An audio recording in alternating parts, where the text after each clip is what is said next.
지난밤에 평안히 잠들 잘 주무셨습니까? 열대야 계속 되고 있고요. 그리고 다음 주는 더 이제 오는 주죠. 더 폭염이 더 심하다고 합니다. 건강들 조심하시기를 바랍니다. 우리가 살아가는 이 세상에서 마땅히 사람으로서의 그 도리가 있고 자세가 있습니다. 그와 마찬가지로 성도가 이 세상을 살아가는 성도로서의 마땅한 도리, 마땅한 자세가 있습니다. 대단히 중요한 것이죠. 왜냐하면 성도이기 때문에 성도가 어떤 자세로 살아가느냐라고 하는 것은 대단히 중요하고요. 그 영적 자세가 틀어지면 안 되는 거죠. 이 기본적인 자세가 틀어지게 되면 우리 마음가짐이 틀어지게 되죠. 우리 마음가짐이 틀어지게 되면 어떤 현상 나타나냐? 우리 몸가짐이 틀어지게 되죠. 우리의 몸가짐이 틀어지게 되면 결국은 우리 인생이 틀어지게 되는 거죠. 우리의 인생이 틀어지게 되면 모든 것이 다 틀어지게 되는 것이죠. 그러므로 우리 성도들은 모두 다 하나님의 신실한 청지기로서의 자세로 살아야 된다. 그런 자세를 가져야 된다. 이게요, 우리가 하도 듣고 있는 말씀이기 때문에 우리는 그냥 식상하게 들어보여요. 그렇잖아요? 모르는 바 아니잖아요. 다 안단 말이죠. 청지기 자세로 살자. 그렇게 살아야 한다. 다 안단 말이죠. 그런데 다 안다라고는 사실 때문에 어쩌면 우리가 더 불감증에 걸려 있을 수 있다고 하는 거예요. 나도 알고 너도 알고 우리 모두가 다 아는 것. 그러므로 그런 말 할 필요 없는 것. 그러나 정말 그럴까요? 바른 성도로서의 자세를 가지고 사는 것, 바른 청지기로서의 자세를 가지고 살아가는 것, 그런 말 할 필요가 없을까요? 저는 이것이 식상한 시대가 되어버리고요, 불감증에 걸린 시대가 되어버리기 때문에 더욱더 중요한 문제라고 생각해요. 그러므로 이때 우리가 다시 한번 점검을 할 수 있다고 하는 것, 다시 한번 우리가 이것을 확인할 수 있다고 하는 것, 이것은 정말 중요한 문제라고 생각해요. 그러면 성도가 다 아는 사실이지만은 가장 중요한 기본적인 영적 자세가 무엇일까요? 여러 가지고 말할 수 있지만은 보편적인 입장에서 한마디 탁 던진다면 깨어 있으라고 하는 거예요. 깨어 있으라. 다 알죠. 깨어 있어야 된다는 거 다 안단 말이죠. 그래도 우리에게 말씀하십니다. 주님께서 다시금 오늘 본문을 통해서 말씀하십니다. 깨어 있으라 말씀하십니다. 그런데 중요한 것이요, 오늘 본문이 즉 35절부터 40절까지가 어떤 말씀을 하신 이후에 주어진 말씀이냐라고 하는 거예요. 예를 들면 오늘 35절에서 허리에 띠를 띠고 등불을 켜고 서 있으라 이렇게 말씀하시는데 뜬금없잖아요. 왜 이렇게 말씀하시지? 뜬금없잖아요. 그러니까 앞서서 이야기하고 있는 내용이 무엇인지 이것을 알아야 이 말씀을 바르게 이해할 수 있다, 그 말씀이에요. 그러면은 그 앞서서 이야기하고 있는 부분이 22절부터 34절까지예요. 그런데 자, 주목하지 마세요. 거기에 이제 그 성경에 주목하지 마세요. 22절부터 34절까지가 어떤 내용의 말씀이냐 하면 우리가 너무나도 익숙해 있는 마태복음 6장 25절 이하 34절까지 내용이 거의 일치하는 말씀이에요. 약간 표현만 다르게 했을 뿐이에요. 그러면 마태복음 6장 25절 이하 34절까지를 다 내용을 설명할 수 없지만 이런 말씀이죠. 공중의 새를 봐라, 들의 백합화를 봐라. 그들이 농사짓냐 길쌈하냐, 하나님이 어련히 먹이시냐 어련히 기르시냐, 왜 염려하냐, 그 말씀이죠. 그러면서 결론으로 어떤 말씀하시냐면 마태복음 6장 31절부터 34절에서 이렇게 말씀하셔요. 한번 주목해 보시기 바랍니다. 그러므로 염려하여 이르기를 무엇을 먹을까 무엇을 마실까 무엇을 입을까 하지 말라. 이는 다 이방인들이 구하는 것이라. 너희는 너희 하늘 아버지께서 이 모든 것이 너희에게 있어야 할 줄을 아시느니라. 이제 우리가 같이 읽습니다. 다 같이 시작. 그런즉 너희는 먼저 그의 나라와 그의 의를 구하라. 그리하면 이 모든 것을 너희에게 더하시리라. 그러므로 내일 일을 위하여 염려하지 말라. 내일 일은 내일이 염려할 것이요 한날의 괴로움은 그날에 족하니라. 아멘. 여러분 한번 생각해 보세요. 우리가 잘 아는 말씀이잖아요. 내일 일을 염려하는 사람은 어떤 사람이라고 그랬어요? 이방인들이 그렇게 한다. 이방인들이 그렇게 한단 말이죠. 그러면 이방인들은 어떤 사람이에요? 하나님 없는 사람이잖아요. 하나님 모르고 하나님 없는 사람들이란 말이죠. 하나님 없는 사람들은 그렇게 살아요. 이를테면 부모가 없고 집도 없는 어린 아이는 오늘 저녁에 어디서 내가 잠을 자지? 오늘 저녁에 어디서 얻어먹지? 이거 걱정하잖아요. 당연히 걱정하게 돼 있잖아요. 그렇잖아요. 저녁에 잠잘 걱정, 뭘 먹을 걱정 한단 말이죠. 왜요? 잠자리를 제공해주고 먹을 음식을 제공해주는 부모가 없기 때문이에요. 그런데 부모가 있는 아이들은요, 그 고민 안 하잖아요. 잠잘 고민하지 않잖아요. 무엇을 먹을 고민하지 않잖아요. 왜요? 부모가 있기 때문에요. 그 걱정하는 것은 우리가 고아란 말이죠. 그러므로 이 모든 것은 이방인들이 걱정하는 거다. 무슨 말이에요? 하나님 없는 자가 하는 것이다 그 말이죠. 그런데 너희는 하나님이 있는데 왜 그러느냐라고 하는 거죠. 이 말씀의 평양꾸로 주어진 것이 바로 누가복음 22절 이하 34절까지예요. 거의 같은 내용의 말씀이에요. 그러면서 하시는 말씀이 뭐냐면 허리에 띠를 띠고 이렇게 이제 말씀하시는 거죠. 즉 다시 말해서 너네들 세상 것 가지고 염려하고 걱정하지 말아라. 이것을 누가복음이나 마태복음이나 이걸 한마디로 딱 잡으면은 어떻게 잡을 수가 있느냐 하면 세상에 집착하지 말고 영적인 애착을 가져라 그 말이에요. 이것이 여러분 사람이 세상을 살아가기 때문에 세상에 집착할 수 있어요. 그런데 그 집착이 지나치게 되면은요 골치 아프지요. 문제 많지요. 오죽했으면 적당히 해라 그럴까요? 그렇잖아요. 지나친 집착은요 화를 불러오게 돼 있어요. 그러므로 우리가 이 세상을 살면서 세상의 것들이 필요해요. 세상의 것들이 필요하지만 지나치게 집착을 가지면 안 된다고 하는 거예요.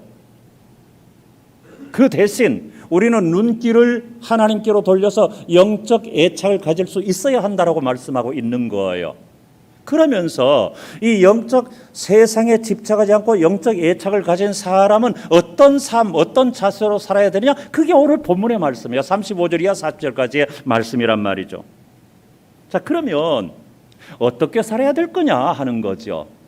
이처럼 하나님 있는 자로서 세상의 것에 집착하지 않고 영적인 애착을 가진 사람으로서 어떻게 살아야 될 것이냐. 이게 오늘 본문인데 우리가 잘 아는 말씀이지만은 그렇게 살지 못하고 있는 우리들이기 때문에 다시 한번 점검하십시다. 첫째로 당연한 말씀이지만 깨어있으라고 말합니다. 깨어있어라. 뭐라고요? 깨어있어라 말씀하신단 말이죠. 37절 상반절에 보면 이렇게 말씀하고 있지요. 주인이 와서 깨어 있는 것을 보면 그렇게 말씀하죠. 주인이 와서 깨어 있는 것을 보면 종들은요. 주인이 들어올 때까지 깨어 있는 것은 당연한 거예요. 대단한 게 아니라 당연한 거예요. 그런데요. 주님은 어떤 식으로 말씀하시느냐 하면 그 당연한 것을 하는 바로 그것이 잘한 일이다 그 말이에요. 여러분 이거 우리가 이해하셔야 돼요. 성도가 세상을 살면서요 성도가 마땅히 살아야 할 삶의 자세로 살아가는 건 대단한 게 아니에요. 당연한 거예요. 그런데요 그 당연한 것을 주님이 바라보시면서 뭐라고 말씀한지 아세요? 잘하는 일이다 그 말씀이에요. 잘하는 일이다. 나는 마땅히 내가 살 삶을 사는 거예요. 그런데 주님이 바라보시면서 잘하는 일이다. 잘하는 일이다. 종이 마땅히 해야 할 걸 하는 거예요. 그런데 주인은 잘하는 일이다. 이렇게 말씀하신다 그 말이죠. 그래서 성도가 깨어 있어야 되는 거예요. 여러분 저는 이제 직접 그것을 이제 가까이에서 본 적은 없는데 영화나 드라마나 또 뉴스 같은 데 보면 경호원들 나오죠. 이제 이를테면 대통령을 경호하는 경호원들 같은 경우. 제가 이제 그런 데 대한 얘기는 듣지 못했지만 제 나름대로 생각을 해봤어요. 이중 경호를 하겠다 하는 생각이에요. 첫째는 접근 경호. 접근 경호는 아마 이런 사람들이 아닐까. 여기에 못 걷고 동글동글한 그런 줄 연결해가지고는 탁 그냥 제복 까만 제복 입고 탁 그런 가까이 사는 사람들. 두 번째 종류는 원근 경호하는 사람들이 있겠다. 왜냐하면 접근 경호만 해가지고는 안 되잖아요. 원근 경호, 주변을 또 경호해야 되잖아요. 그런데 그런 사람들 보면요, 얼마나 눈동자가 그렇게 막 빛이 나고 그냥 잘 돌아가는지 몰라요. 그렇잖아요. 대단해요. 왜요? 한시라도 거기서 정신을 다른 데 팔 수가 없는 거예요.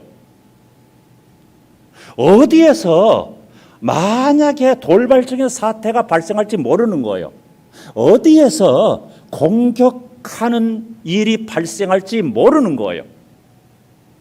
그런 문제는 얼마든지 있을 수 있기 때문에 늘 주변을 샅샅하게 살피고 그렇게 경호를 하게 되는 거예요.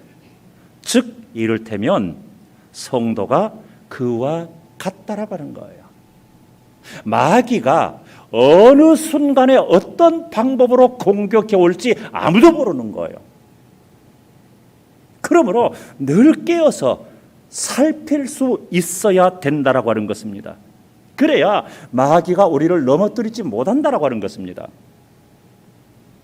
그런데 그 성경은 깨어있는 자세에 대해서 이렇게 말씀하고 있습니다. 36절입니다. 이렇게 말합니다. 너희는 마치 그 주인이 혼인집에서 돌아와 문을 두드리면 곧 열어주려고 기다리는 사람과 같이 되라. 이렇게 말씀하고 있습니다. 이런 자세가 어떤 자세인지 우리가 한번 배경을 그 문화적인 그 배경을 좀 이제 이해하면서 한번 생각해 보십시다. 예수님 당시에 이스라엘 백성들의 결혼 예식은 오늘날 우리들의 갖는 예식하고 전혀 다르지요. 잘 아시다시피 그분들은 이제 저녁에서 밤 사이에 결혼식을 하게 되지요. 그렇죠? 그리고 시간이 날짜는 정해져 있는데 시간은 정해지지 않단 말이죠. 신랑이 신부집에 들어가면 그 시간이 혼인잔치 하는 시간이에요. 시간이 몰라요. 언제 할지 몰라요. 자, 그러면 혼인잔치 시작 시간이 정해지지 않았으니까 혼인잔치 끝나는 시간도 모르겠잖아요. 혼인잔치 시작 시간도 모르고 끝나는 시간도 모르니까 주인이 언제 돌아올지도 역시 모르잖아요. 시간은 모르는 거예요. 그런데요, 끝나면요, 주인이 핸드폰을 해주면 좀 좋아요. 그런데 깜빡 핸드폰을 안 가져갔단 말이죠. 그러니까 핸드폰으로 연락할 수도 없어요. 꼼짝없이 이제나 저제나고 기다려야 된단 말이죠. 또 그렇게 하기도 성경에서 핸드폰 어디 가는지 찾아보는 사람이 있을 수도 있을지 몰라요. 깜짝 못하고 이제 기다리는 거예요.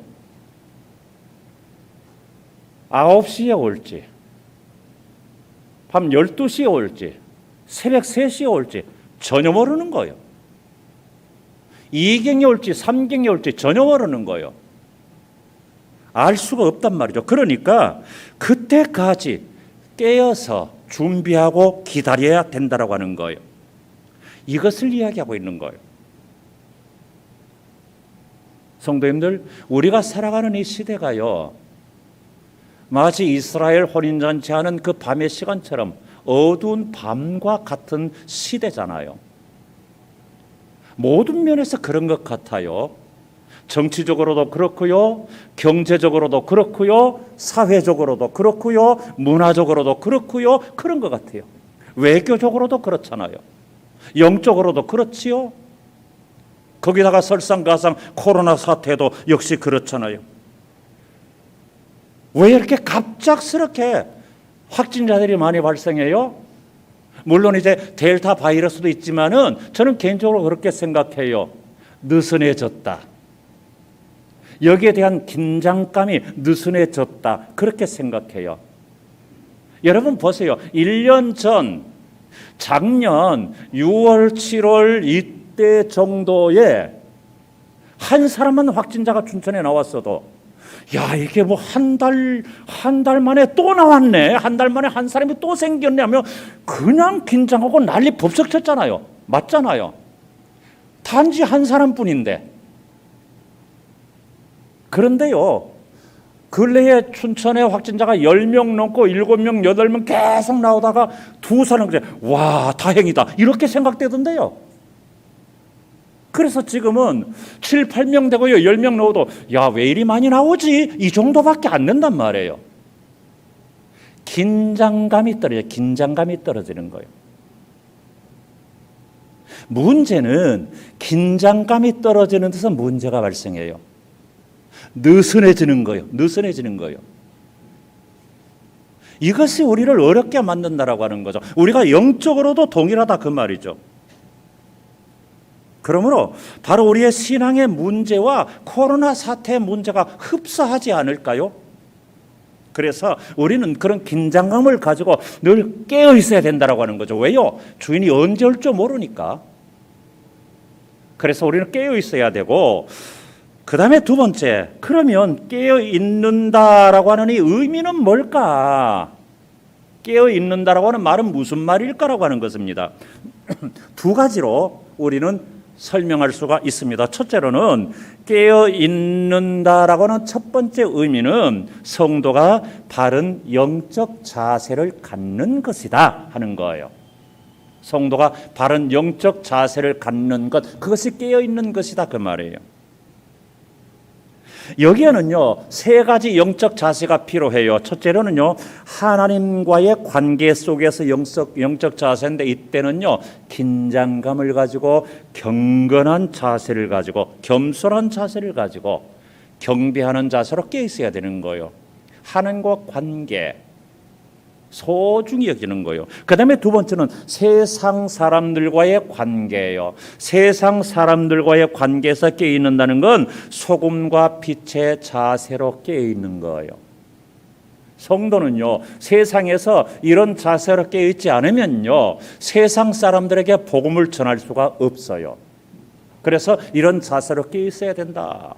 그 다음에 세 번째는요, 성도 서로 간에 대화할 때 깨어 있어야 되는데 어떤 관계로 깨어 있어야 되느냐? 교회에서는 서로 유익이 되고 덕이 되도록 깨어 있어야 된다고 하는 거죠. 사도께서는 그런 말씀을 하신 적이 있어요. 내가 내 권리가 있고 내가 할 수 있는 그런 것이 있고 법적으로 잘못되지 않고 법적 조촉을 받는 것도 아니지만 그렇다고 해서 그것이 다 교회에 덕을 세우거나 다 유익하거나 한 건 아니다라고 말씀하고 있어요. 그래서 뭐라고 말씀하시냐면 너희는 덕을 세우고 유익을 끼치는 일을 해라. 이렇게 말씀하고 있단 말이죠. 여기에 깨어 있는 거예요. 자, 그 다음에 이것이 첫 번째로 이제 성도에 깨어 있는 자세고, 그 다음에 두 번째 자세는 기회를. 그런데 여기서 세월을 아낀다라고 하는 이 말씀은 우리 성경에 이제 난해 각주로 이렇게 표현되어 있어요. 기회를 사라 하는 거죠.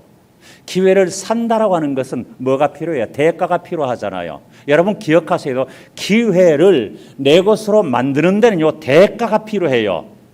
대가가 지불되어져야 돼요. 대가 없이 기회 내 것으로 못 만들어요. 거저 내 것으로 만드는 거 아니에요. 위험해요. 노력의 대가가 필요하기도 하고, 그리고 내 경제적인 대가가 필요할 때도 있고, 이게 필요하다라고 하는 거죠. 그럴 때 내 것이 된다라고 하는 거죠. 이것이 세월을 아끼는 거예요.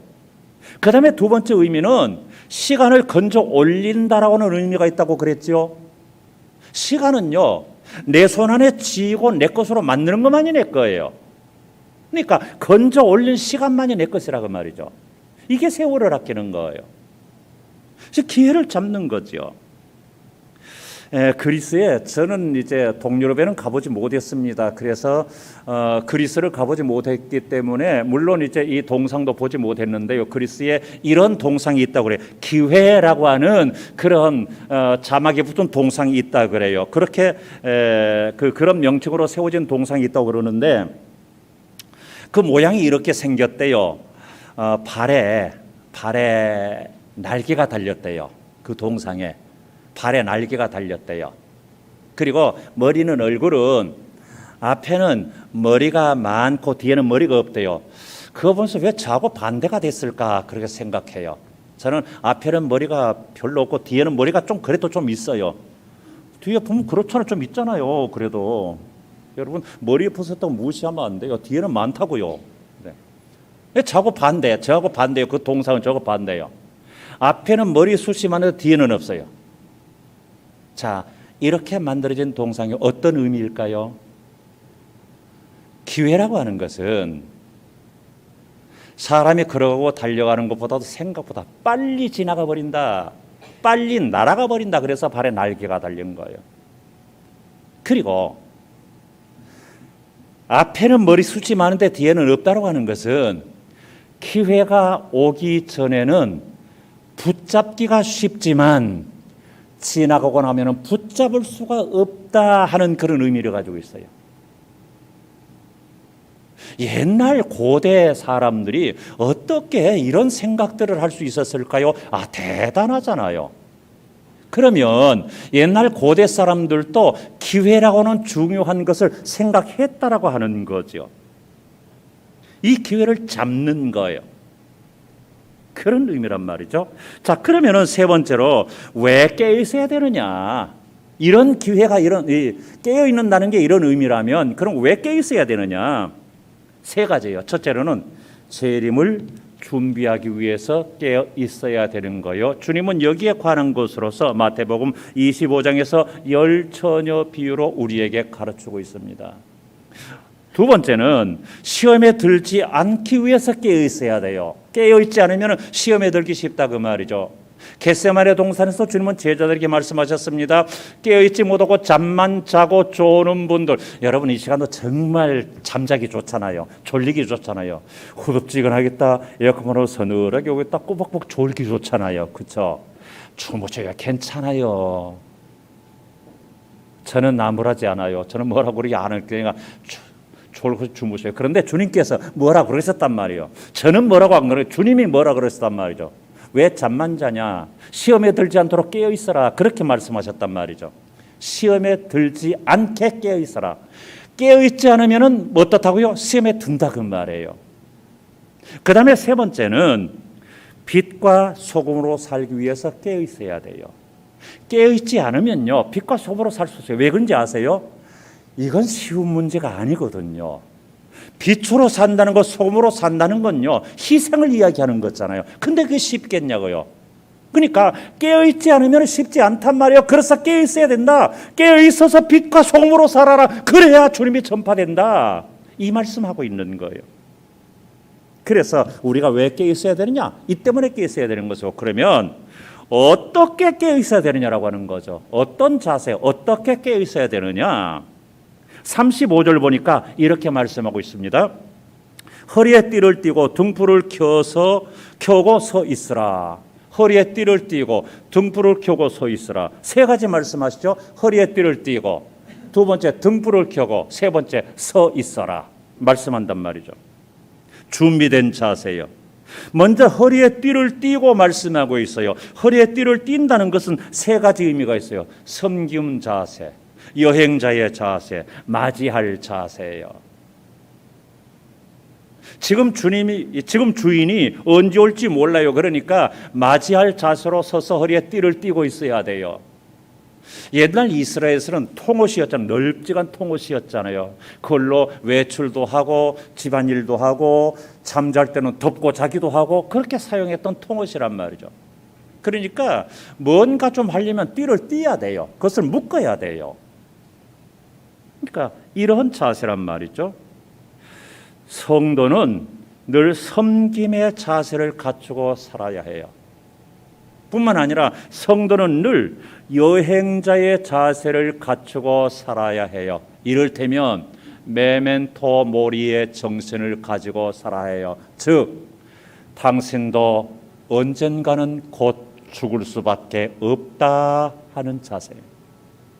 언젠가는 이 세상을 떠날 수밖에 없다라고 하는 자세. 누구도 예외가 없잖아요. 이걸 잊지 말아라라고 하는 거예요. 그리고 세 번째는 맞이할 자세예요. 주님의 재림을 맞이할 자세예요. 그리고 이렇게 허리에 띠를 띠고 두 번째 등불을 켜고, 등불은 성령을 상징하기도 하고요, 진리를 상징하기도 하고요, 주의 말씀을 상징하기도 하지요.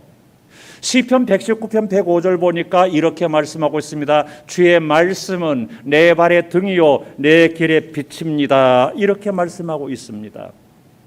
빛 가운데서 행하는 거예요. 그래 어둠에 속하지 않지. 그 다음에 세 번째 서 있어라 말씀합니다. 섬김의 자세. 섬김의 자세. 늘 준비되고 섬기는 자세요. 마지막으로 다섯 번째로 깨어 있어야 주님이 인정해 주신다 하는 것입니다. 37절 보니까 이렇게 말씀합니다. 주인이 와서 깨어 있는 것을 보면 그 종들은 복이 있으리로다. 내가 진실로 너희에게 이르노니 주인이 띠를 띠고 그 종들을 자리에 앉히고 나와 수종 들리라. 대단한 역전이고 역설이에요. 여러분 누가 누구를 섬겨야 돼요? 종이 주인을 섬겨야 되잖아요. 성도가 주님을 섬겨야 되잖아요. 그런데 예수 그리스도 주님께서 친히 여기서 뭐라고 말씀하시느냐 하면 37절에서는 여러분 이게 주님이 친히 말씀하신 거예요. 그러니까 주님이 그러하신다라고 하는 거예요. 주인이 딱 왔을 때 새벽 3시에 왔다 딱 왔을 때 그때까지도 깨어있단 말이죠. 감동받는 거예요. 아니 종이 그렇게 하는 건 당연해요. 그래도 감동받는다고 말이죠. 세상에 나 때문에 이렇게까지 안 자고 있냐? 대단하다. 앉아 쉬어. 내가 이렇게 그 음식도 차려줄게. 그런단 말이죠. 주님께서 최후의 만찬을 잡수실 때에 그 다락방의 강화의 내용의 말씀이 기록되어 있는 것이 요한복음에 장장하게 기록되어 있습니다. 요한복음 13장부터 17장까지 기록되어 있습니다. 그 중에서 요한복음 13장 보면 이런 내용이 있습니다. 예수님께서 제자들의 발을 씻어주신 사건입니다. 여러분 이걸 단순하게 생각하시면 안 돼요. 이 의미가 뭔지 아세요? 그 사람의 발을 씻어주는 사람은요, 나는 당신을 섬기겠습니다. 달리 말하면 나는 당신의 종입니다. 그 말이에요. 그러면 예수님이 제자들의 발을 씻어주셨다고 하는 것은 내가 너희들을 섬기겠다. 나는 너희들의 종이 되겠다. 이 말씀이라 그 말이죠. 이렇게 행하셨던 주님이 오늘 본문 말씀에서 똑같은 말씀을 하신단 말이죠. 너희들이 그렇게 깨 있었으니까 이제 너희들이 나한테 대접받아라. 성도들 한번 생각해 보세요.